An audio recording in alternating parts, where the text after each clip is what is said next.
कहानी की शुरुआत में हायंग नाम की लड़की सपने में प्रिंस चार्मिंग को देख रही थी। उसका प्रिंस चार्मिंग उसे किस करता है। जब हायंग अपनी आंखें खोलती है तो उसका ये सुहाना सपना एकदम से नाइटमेयर में बदल जाता है। रेसेस के टाइम पर हायंग अपनी फ्रेंड्स को इस सपने के बारे में बताते हुए कहती है कि उसके सपने में तो एक राजकुमार आया।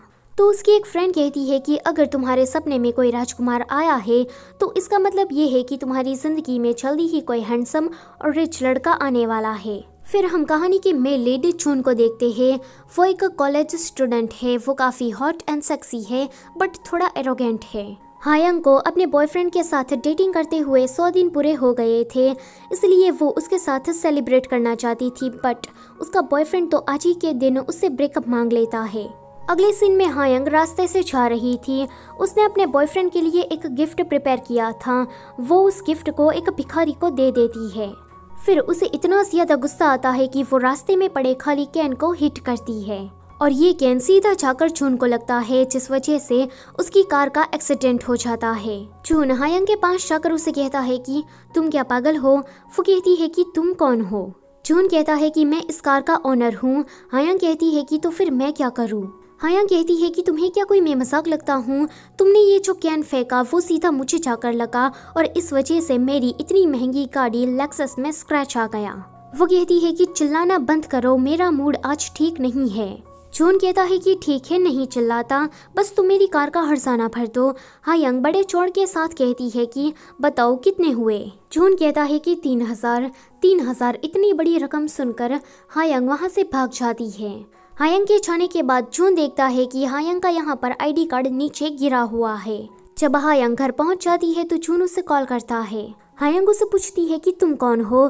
तो वो कहता है कि तुम्हारी वजह से जिस गाड़ी को स्क्रैच लगा मैं उस गाड़ी का ओनर बोल रहा हूँ। ये सुनकर तो हायंग अपनी फोन की बैटरी निकालकर फोन को डेड कर देती है। अगले दिन जब वो स्कूल आती है तो पूरे नोटिस बोर्ड में जून ने पोस्टर लगवाए थे कि हायंग तुम कहाँ हो, जल्दी से बाहर निकलो। हायंग ये देखकर पोस्टरों को निकालने लगती है। तभी ही जून सबके सामने हायंग को उठाकर वहां से ले जाता है।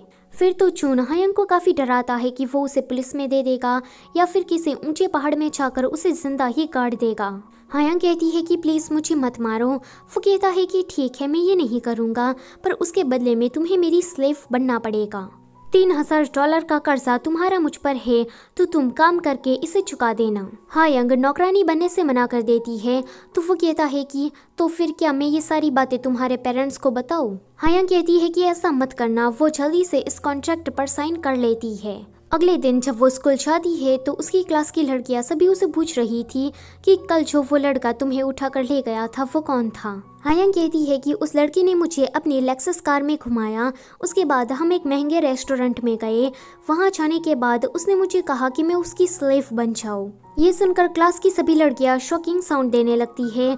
वेल, हायंग ने तो यहाँ पर सच ही कहा था, पर ये लोग ही गलत समझ लेती है। हायंग अभी स्कूल में थी। जून उसे काम करने के लिए अपने घर पर बुलाता है तो हायंग को अपनी आंखों पर स्प्रे डालकर छुट्टी लेकर उसके घर पर जाना पड़ता है। और जब हायंग उसके घर पर पहुंच जाती है तो जून उसे पासवर्ड के लिए भी बहुत ही ज्यादा तंग करता है। थोड़ी देर के बाद वो हायंग को अपने घर में एंटर होने को देता है। वो कहता है कि 1 घंटे के बाद मैं अपने डैड के साथ वापस आने वाला हूँ, तब तक ये पूरा घर चमका देना। फिर हायंग इस काम में लग जाती है। वो 1 घंटे के अंदर जून के पूरे घर को साफ कर देती है। जब जून अपने डैड के साथ आता है तो उसके डैड हायंग को देखकर कहते हैं कि जून, क्या तुम किसी माइनर को डेट कर रहे हो। तो जून कहता है कि नहीं, ये तो बस मेरी एक नौकरानी है।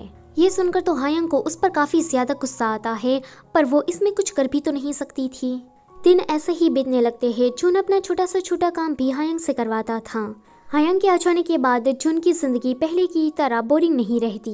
एक दिन हायंग के डैड उसके घर पर आ रहे थे एंड वो किसी लड़की का पिछवाड़ा देखने के चक्कर में आगे वाली कार को ठोक देते हैं। हायंग कहती है कि डैड, आप जो ये कर रहे थे ना, मैंने वो सब कुछ देख लिया।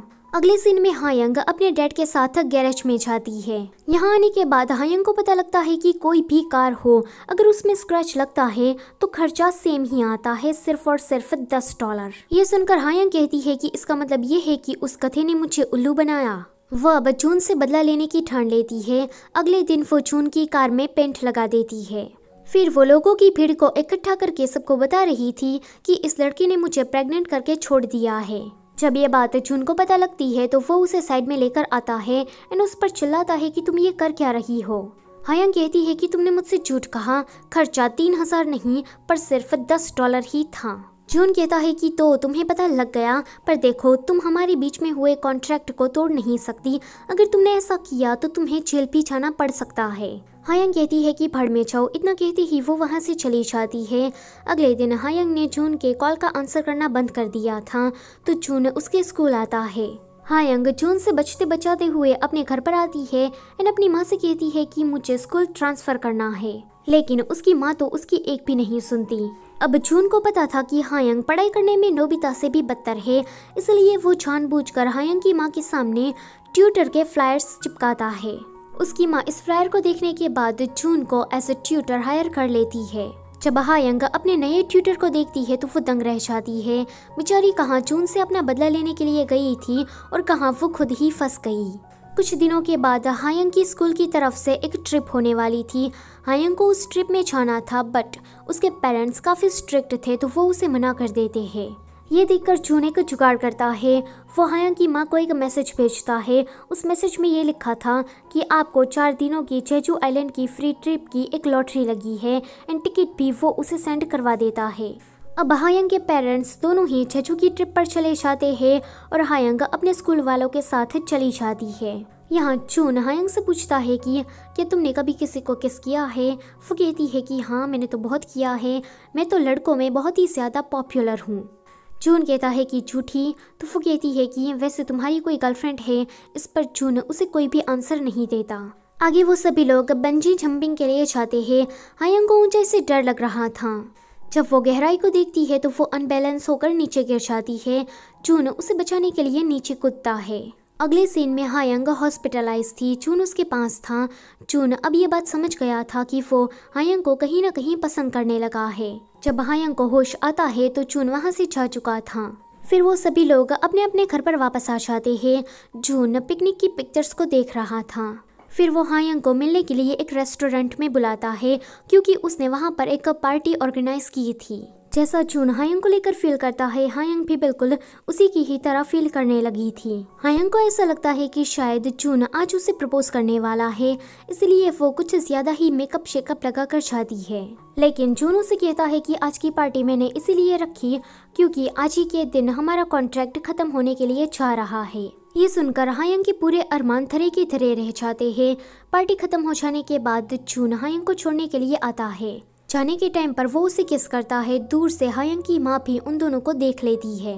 अगले दिन जून जब हायंग के घर पर ट्यूटर का काम करने के लिए आता है तो पहले तो हायंग की माँ उसे नौकरी से निकालती है एंड बाद में उसे धमकी देती है कि वो उसकी बेटी से दूर रहे। वो हायंग की ट्यूटर भी बदलवा देती है। हायंग को ये समझ में नहीं आता कि जून अचानक से कहाँ चला गया। हायंग जब उसे कॉल करने की ट्राई करती है तो वो उसकी किसी भी कॉल का आंसर नहीं देता। एक दिन हायंग उसे रोककर पूछ ही लेती है कि तुम मेरे साथ ऐसा क्यों कर रहे हो। जून उसे पूछता है कि तुम्हें फ्यूचर में क्या करना है। वो कहती है कि मुझे तुमसे शादी करनी है। ये जवाब सुनकर जून उसे कहता है कि देखो, अभी तक जो चल रहा था वो बस एक नाटक था, मैं तो बस तुम्हारे साथ टाइम पास कर रहा था। कॉन्ट्रैक्ट खत्म हो गया है तो तुम अपने रास्ते में अपने रास्ते, आगे से मुझे इस तरह से परेशान मत करना, मुझे ये काफी ज्यादा अनोइंग लगता है। इतना कहते ही वो चला जाता है। हायंग को ये ब्रेकअप कुछ समझ में नहीं आता। वो जून से बात करके इसे और भी ज्यादा क्लियर करना चाहती थी, इसलिए वो काफी ज्यादा कड़ी मेहनत करती है ताकि वो जून के ही कॉलेज में जा सके। उसे इतनी मेहनत करता देख उसके माँ बाप सोचते हैं कि क्या ये हमारी ही बेटी है ना। वो लोग तो उसकी एक पिक्चर्स भी खींच लेते हैं। कुछ दिनों के बाद एग्जाम का रिजल्ट आ जाता है। हायंग का नंबर उस कॉलेज में नहीं लगा था जिस कॉलेज में जून था, इसलिए वो काफ़ी दुखी होकर हान रिवर के पास खड़ी थी। तभी ही वहाँ पर जून आता है। वो उसे कॉलेज सर्टिफिकेट देते हुए कहता है कि कॉन्ग्रेचुलेशन, तुम्हारा नंबर लग गया है। दरअसल मैं तुम्हें सरप्राइज देना चाहता था, इसलिए मैंने प्रिंसिपल से भी बात कर ली थी। हायंग ये देखकर काफ़ी ज़्यादा खुश हो जाती है। जून उसे कहता है कि मैं तुमसे अलग इसलिए हुआ था क्योंकि मैं चाहता था कि तुम पढ़ाई में थोड़ा ध्यान दो। पता है कि इसके लिए मैंने तुम्हारी माँ और तुम्हारी ट्यूटर दोनों को ही मनाया। फिर से यहाँ पर इन दोनों का पैचअप हो जाता है, लेकिन कहानी अभी ख़त्म नहीं हुई। थोड़ी दिनों के बाद हायंग और जुन डेट कर रहे थे। हायंग जुन को ऑर्डर दे रही थी कि वो घर के सारे काम कर दे। तभी ही हायंग को एक कैन लगता है, जिसके कारण उसकी कार का एक्सीडेंट हो जाता है। वो गुस्से से उस लड़के से पूछती है कि तुम क्या पागल हो। वो कहता है कि तुम कौन हो। हायंग कहती है कि मैं इस कार की ओनर हूँ।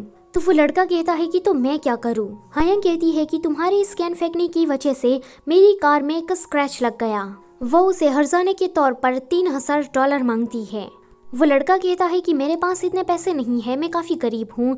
तो हायंग कहती है कि अगर तुम्हारे पास पैसे नहीं है तो मेरे पास एक दूसरा रास्ता है। इसी के साथ ये मूवी यहीं पर ही ख़त्म होता है। वीडियो अगर अच्छी लगी है तो उसे लाइक करो और चैनल पर नए हो तो उसे सब्सक्राइब करते जाओ। Thank you for watching.